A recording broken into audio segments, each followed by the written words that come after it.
Thank you very much for coming to this very important session, and we have very key panelists with us.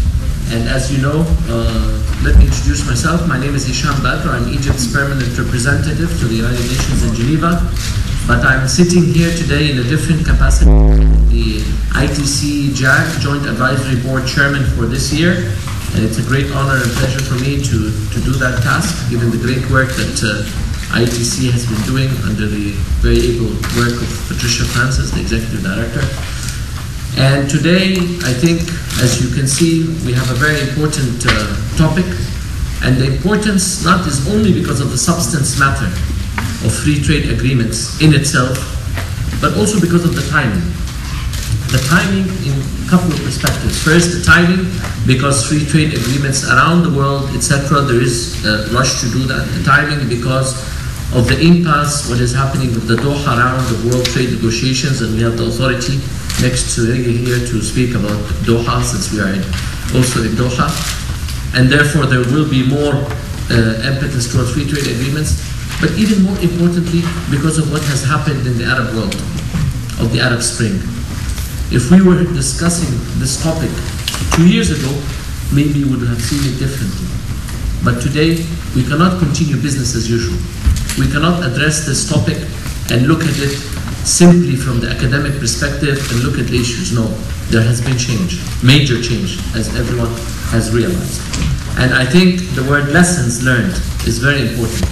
And as we go for lessons learned, we have to know, and I think there will be many important lessons, but we also have to remember that not only to teach the people, but the people, as the result of the Arab Spring, they have taught us. So we have to listen to the people. And this panel will also include people from the private sector who are working to also to teach us some of the issues. So I think there are hard questions that should be asked about where are we? There are structures of free trade agreements, the GAFTA, Agadir, the meetings. A lot of time is consumed in the structure of free trade agreements. And yet, people ask, where is the trade? And it reminds me of an Egyptian anecdote, hard joke, in which this Egyptian man goes to a big skyscraper and it's written on it, beautiful windows and mirrors, it says chicken.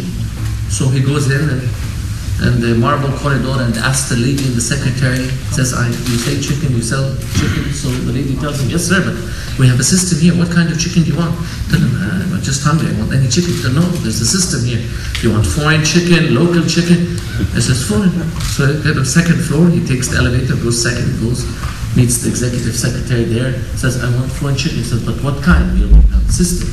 You want cuts, you're already made. Says, no, I want, okay, cut pieces, or sir, you have to go to the third floor. So he keeps going on till he goes to the 30th floor. I want the foreign cut, the fried, the marinated with the sauce kind of chicken. He meets the CEO, tell him, sir, we don't have chicken here, but what do you think of the system? So I think this is the conundrum that we're in. There are the structures, there's things, but people are saying, where is the trade? So I think when I became this chair of the JAG, I asked ITC to help. Tell them, you guys know very well these trade barriers. How can you help the Arab world? How can you help the Arab Spring? And they have responded very positively in two ways. First, by making a very elaborate study on what are the impediments, what is really going on. And we will hear from them later on about that report. John Marie Program will explain that. But also they do other things in which they work on the ground, not only academically, not only institutionally, looking at the barriers. Because even if you take all the trade barriers away, still we in the Arab world, some will not be able to export. Why? Because there is not that competitiveness. You have to help the small and medium enterprises to do the packaging, to do the advertising, to do the products, to know how to export, to know how to communicate the business, the culture. All of this has to be done. And this is what ITC does in Jordan, and we will hear all the success stories in Morocco, in Egypt, by letting these small firms do that. So today we have, of course, there are many reasons that we can discuss about the free trade agreements and why not. There are the political elements, you can talk about political will. People have drawn comparisons of why, when the Eastern European communism fell, and in the Arab Spring, what is the big difference? Why is it that they have done? And one of the reasons, of course, that with Eastern Europe, there were the integration. It was already mature. But in the Arab world, that structure was not there. So we have some of these key questions that that will focus, that the panelists will focus on, and mainly, do free trade agreements implicitly result in increased regional trade integration? What are the main reasons for weak regional trade integration in the Arab region, seen from a business perspective? And what lessons can one draw from this?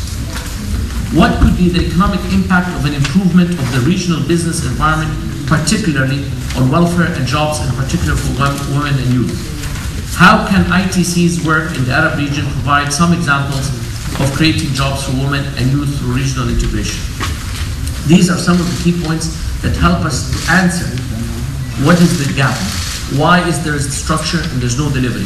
And of course you can answer in many ways, but we are focused more on the trade. You can answer on the political, the corruption, the lack of transparency, the competitiveness, etc. But we are here also focused on some of the trade issues. We have a great honor and pleasure to have Mr. Pascal Lamy, Director General of the World Trade Organization, who unfortunately will not be able to stay long for us. He has a very busy schedule, but he's very kindly accepted to come here. So with Mr. Mansouri's permission, I'll let Mr. Pascal Lamy, who is the authority on these issues, to give us perhaps the overview. We have a patient, for example, if we can say that there is problem of trade. He is the chief surgeon. He can tell us what are the problems, what are the prognosis for this. And then we will hear from ITC, and then we will hear, I don't want to say the patient, but say one of the successful people who have done this job, the 3 people on the ground, to tell us from their success stories, how have they been treated, what were the remedies. So without much ado, Mr. Pascal, the floor is yours to enlighten us on this issue.